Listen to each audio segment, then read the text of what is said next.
Hello viewers, আসসালামু আলাইকুম। মুমিন ইলেকট্রনিক্স চ্যানেলের পক্ষ থেকে সকলকে শুভেচ্ছা ও অভিনন্দন। তো ভিউয়ার্স, আমার কাছে দেখতে পাচ্ছেন এটি একটি ট্রিউ পাওয়ারের একটি আইপিএস ট্রিউ পাওয়ার। তো এটি মূলত ইন্ডিয়ান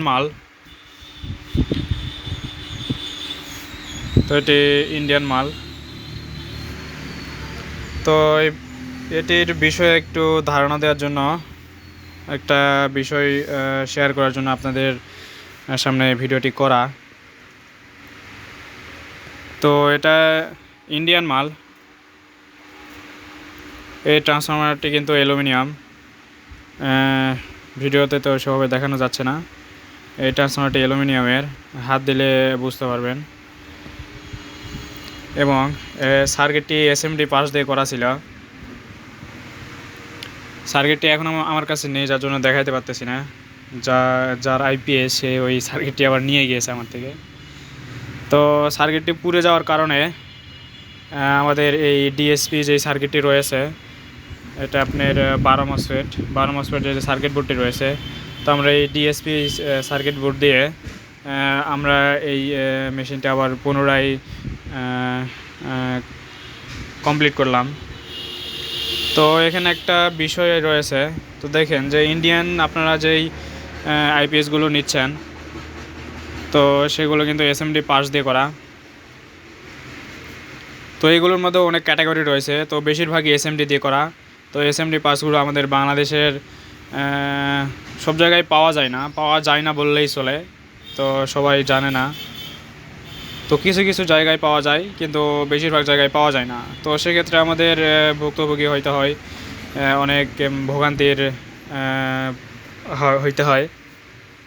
আইপিএস দিয়ে ঘোরাঘুরি করতে হয়। তো যখন এই আইপিএসটি আপনি কোম্পানিতে পাঠাবেন, তারা 10-15 দিন সময় নিয়ে সার্কিট চেঞ্জ করে তারপরে এনে দিবে। তো এই কদিনে এই গরমের মাঝে আপনারা আর 10-15 দিন দেরি করবেন। তো আমি বলবো যে ইন্ডিয়ান মালের থেকে আমাদের বাংলাদেশি যে টেকনোলজিগুলো আসছে, ডিএসপি বলেন, স্কয়ার ওয়েভ বলেন, যে টেকনোলজিগুলো রয়েছে, তো সেগুলোই ইনশাল্লাহ খুব ভালো সার্ভিস দিচ্ছে এখন। তো দেখেন, একটা ছোট্ট সার্কিটের জন্য যদি একটা আইপিএস পরিবর্তন করতে হয়, তাহলে এটা কেমন দেখা যায়। তাহলে সেই আইপিএস আপনারা নিয়ে কি করবেন। তো এই বিষয়টি একটু বোঝানোর জন্য এই ভিডিওটি করা, দেখানোর জন্য। তো দেখেন এই ক্যাবিনেটটিও কিন্তু ছোট, এই ক্যাবিনেটটিও ছোট। তো আমরা চাইলেই যে কোনো সার্কিট এখানে বসাইতে পারবো না। কিন্তু আমাদের যেই আইপিএসগুলো রয়েছে, আমরা 11 ইঞ্চি 13 ইঞ্চি ক্যাবিনেট দিয়ে কাজ করি। তো ওইগুলোতে আপনি 20 মসফেট বলেন, 16 মসফেট বলেন, 12 মসফেট বলেন, তো সবগুলোই আমাদের যেই ক্যাবিনেটটি রয়েছে সেগুলোর মধ্যে আপনি অনায়াসেই ঢোকাইতে পারবেন। তো এই সার্কিটগুলো আমাদের নষ্ট হয় না বললেই চলে।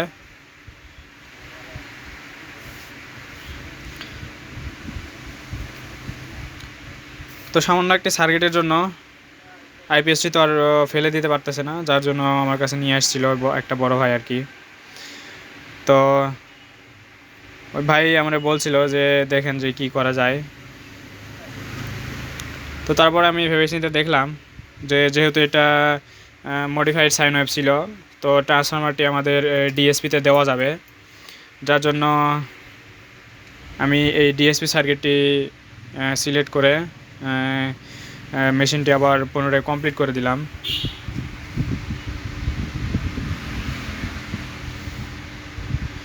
আর এই ইন্ডিয়ান যেই প্রোডাক্টগুলো রয়েছে সেগুলো এতটা পরিমাণ নিম্নমানের। দেখেন এখানে যে সকেটটি দিয়েছিল, এই সকেটগুলো কিন্তু একটু লোড বেশি পড়লে বা এখানে স্পার্ক করলে, তো ওইগুলো কিন্তু আস্তে আস্তে গরম হয়ে গলে যায়। তো ওই যে এরকম যে সকেটগুলো রয়েছে, এটি মূলত এখানে লাগানি ছিল। তো আমি প্রায় এই সপ্তাহের মধ্যে, এই 2-3 সপ্তাহে প্রায় এই সকেটগুলোই চেঞ্জ করছি মনে হয় 15টির মতো। 10-15টির মতো সকেট শুধু চেঞ্জ করছি। তো এখানে আরেকটি বিষয় আপনাদের সাথে শেয়ার করি।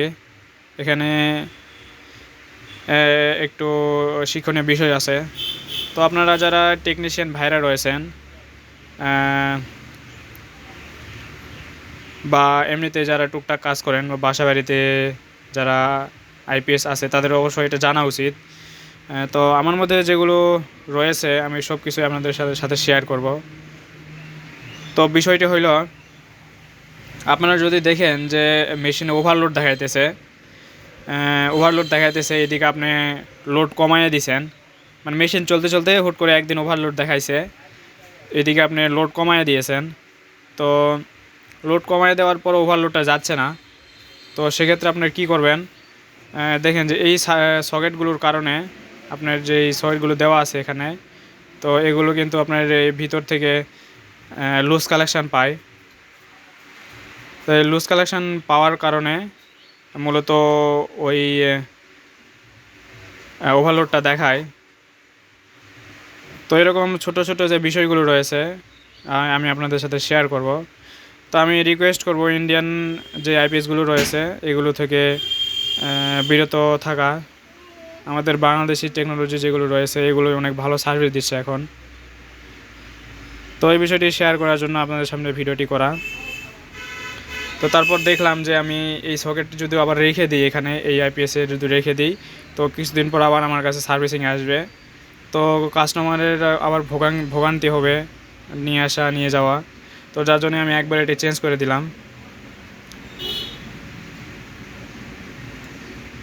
চেঞ্জ করে দিয়ে আমাদের এই সকেটগুলো দিয়েছি। তো ইনশাল্লাহ কোনো সমস্যা হবে না। তো এই ছিল আজকের মূল ভিডিও। তো সকলেই আমার ইউটিউব চ্যানেলের পাশে থাকবেন, আর আমার ভিডিওগুলো ভালো লাগলে অবশ্যই লাইক কমেন্ট শেয়ার করবেন এবং আপনার মতামতটি আমার কমেন্ট বক্সে জানাবেন। আর এরকম আমাদের যে আইপিএসগুলো রয়েছে, আমাদের আইপিএসগুলো যদি প্রয়োজন হয় তাহলে ডিসক্রিপশনে দেওয়া ফোন নম্বরে আমাদের সাথে যোগাযোগ করতে পারেন। তো সকলেই ভালো থাকবেন। আসসালামু আলাইকুম।